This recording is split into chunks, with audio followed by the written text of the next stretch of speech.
So forums like Creative Industry Business Summit are very instrumental because in addition to bringing the creatives on the platform, they are also bringing their decision makers to the same platform. Beyond displaying what the industry has to offer, we also get to discuss how the industry can progress. For over 2 decades, Selam has worked to strengthen cultural ecosystems in Africa, from our long-standing base in Addis Ababa, Ethiopia, to our regional office in Kenya. It is in this spirit that the Connect for Culture Africa project was launched in 2023, a Pan-African initiative implemented by Selam in close collaboration with the African Union. And Connect for Culture Africa is dedicated to transforming the cultural and creative landscape of Africa. Our mission is premised on a continental vision that was endorsed at the highest level of leadership, and this was in February 2020, and that is where it started. This bold call to action affirms culture not only as a soul of the continent, but a very strategic driver for sustainable development and continental integration. Our wonderful arts, creative and heritage sector has been one of the most underutilized, undervalued, underrespected sectors in the world, particularly here in Africa. Percentage of annual budget toward arts and culture. Namibia, 0.17%.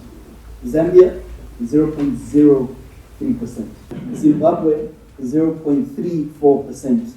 Currently the champions in terms of percentage allocation of national budget. Uganda, 0.01%. Malawi, 0.05%. Nigeria, the #1 champion of creative industry, 0.01% budget allocation. Because the defense budget for Zambia is closer to 5% of annual budget. Namibia, 7%. Zimbabwe, 6%. Uganda, 12%.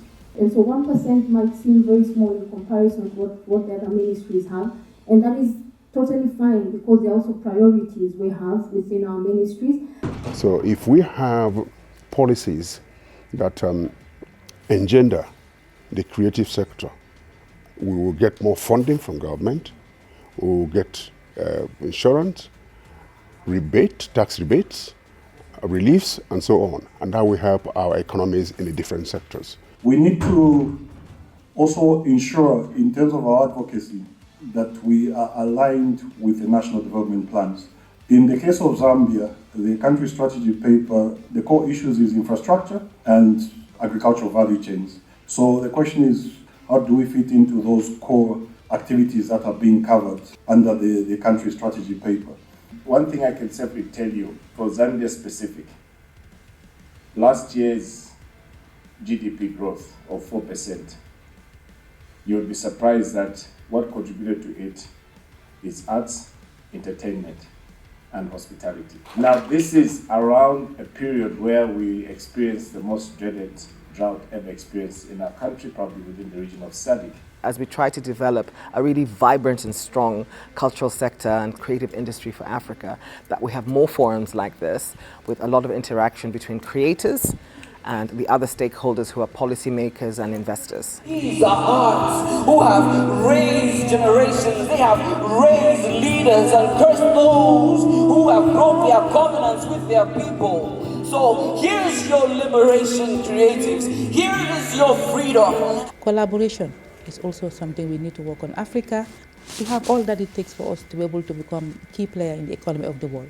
One of the key issues that we've done is the establishment of a national working group. And this national working group comprises the Ministry of Finance, comprises the Parliamentary Budget Office, comprises someone from academia, and then we've got civil society representation as well, and we've got also the copyright agency. So it has been very, very important to give us insight into some of the tacit knowledge that we need to have to start pushing the agenda for the creative industry. So we need those people who advise the ministers, who go in parliament. We needed them to start to get to know the sector, understand the sector, how the sector operates, its dynamics. In 2024, government of Uganda was reviewing its development strategy. So in this development plan 4, it has provided for a dedicated grant to artists as an intervention. Then they provided for infrastructure support. This is where we expect to have regional cultural centers. We will be establishing 2 studios, film studios, this year, one in the northern and the other in the southern region. Zimbabwe has got 2 regions, the southern region and the northern region. We have a 50 million additional budget allocation for this financial year, which is more than 100% of our previous budget. It's still not close to enough. So I think at least we know we're on the right trajectory. I think these summits are very important because they create a platform on how to discuss how to position the creative arts as drivers of innovation, economic growth, as well as sustainable development. The Swedish government is committed to the creative industries and have been largely successful in monetizing our arts through a various number of commitments, such as the establishment of institutions, the innovation of platforms such as Spotify, and growing up with good access to culture. So for me, the key takeaway is the potential and importance of both bilateral as well as regional collaboration. I think we saw during the summit that we have so much to share and learn from each other. We know that data to say that this is who we are as creators matters, and collecting it in a systematic way, sharing it in order to build the business case for investment for creative industries matters. We cannot do advocacy minus the data, minus the information, minus the statistics. We will not have a case if that is what we are doing. And this is one of the cornerstones for the CFCA in terms of using data to actually drive advocacy. So even in terms of advocacy to let's say to the Minister of Finance, we have to have as much disaggregated data as possible. The sector is not formalized. It's going to be a waste of resources. Also, the players also have to be aware of the key role they have to play. A lot of people don't take creatives as serious business people, and they then don't see themselves as actual proper business people. So how do we create that kind of a mindset and give them the skills, the opportunities, the networks, the mentorship that they need to actually come up as economic giants that we've been talking about? The creative economy is a very huge one. For as long as we are concerned, it's the new oil we need to tap into. This oil is beyond that which the other oils of the other industries have been producing over the years. That recognition, that understanding underpins the rest of the actions that will be taken by the grouping that is now called CREAFA to ensure that the concerns of the creators, who are mostly young people, are taken on board. This time around, in that high-level sitting, we went beyond thinking about the challenges we are experiencing. We went beyond and started looking at opportunities, and I am very impressed at some of the opportunities we were looking at. But I think a forum is an outcome that I would like to put forward as a proposition. Our creators are making excellent content, have huge followings, and cannot make money from YouTube and such platforms. There needs to be more regional integration and ease of doing business amongst us as Africans. The creative economy or sector must be seen as a pillar of the GDP. We could probably leverage on what, for instance, the Ministry of Tourism in Zambia did.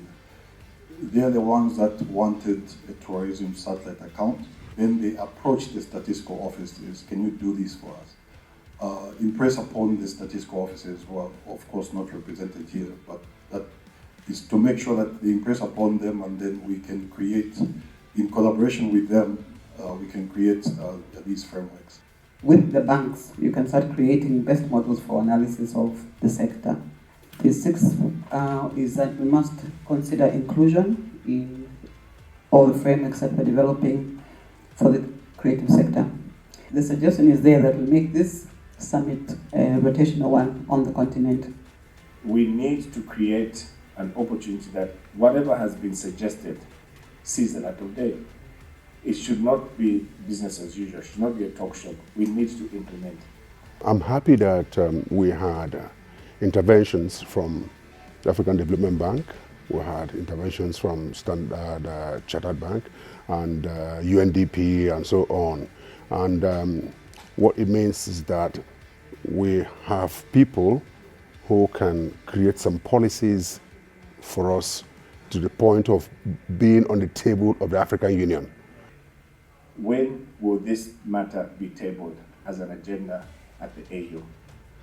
That is our next steps. Well, come, we have seen, and we want to conquer. Creators from Africa, policymakers from Africa. This, like times 52, 54 countries, unstoppable.